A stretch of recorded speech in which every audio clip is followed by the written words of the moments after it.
Previous government examiner Harry Litman and Democratic Race's legal counselor Mark Elias both noticed that, assuming the reports are valid, that the choices behind the FBI strike on Mar-a-Lago has to do with the records he took from the White House. It would be a wrongdoing that, assuming he was sentenced, could ban the previous president from truly holding office once more. This is by a wide margin not quite possibly of the greatest wrongdoing he's been accused of. At the same time, it conveys the punishment that somebody who is indicted for it is excluded from campaigning for future government position, said Litman. In this way, 18 U.S.C. 2071, on the off chance that you obliterated records when they came and conversed with him a couple of months prior and trucked stuff away. Quite a bit of it was reports that have been torn up. You had, just today, pictures of them stuffing things down the latrine. They might have chosen to pursue this, preclude him from future office, secure a conviction, and have that be the wide goal of the entire issue of Trump. That, regardless, it's immense, yet this component of it, that he was unable to campaign for office in what's in store, is actually a tremendous part of it. Elias made similar point, saying that the media is feeling the loss of the integral justification for why the assault is significant.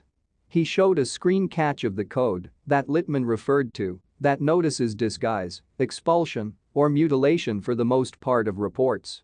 It proceeds to declare that anybody indicted will relinquish his office and be precluded from holding any office under the United States. Indeed, I perceive the legitimate test that utilization of this regulation to a president would gather, since capabilities are set in Constitution. Yet, the possibility that an up-and-comer would need to contest this during a mission is in my view a blockbuster in American governmental issues, said Elias. Partners of Donald Trump are comparing the U.S. to an underdeveloped nation and requiring the FBI and Justice Department to be destroyed in light of a strike on the previous president's home. Trump on Monday night affirmed that FBI specialists had looked through his home on his Mar-a-Lago bequest in Palm Beach, Florida. While the justification behind the strike stays hazy, Trump reviled it as politically persuaded in an extended proclamation.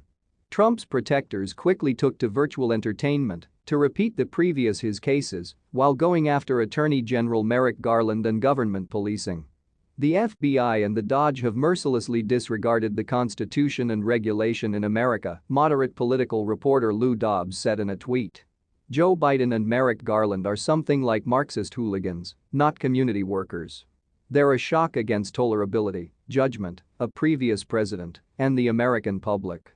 In an explanation presented on his Truth Social organization, Trump said the strike was essential for a long history of being politically designated by government policing.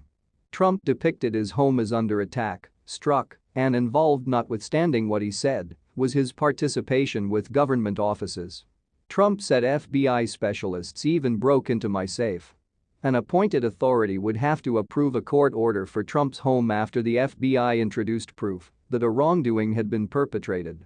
The DOJ has not given a public explanation on the strike, and the FBI declined remark to Newsweek. Be that as it may, Trump's protectors were at that point profoundly wary of any proof the FBI could have used to legitimize the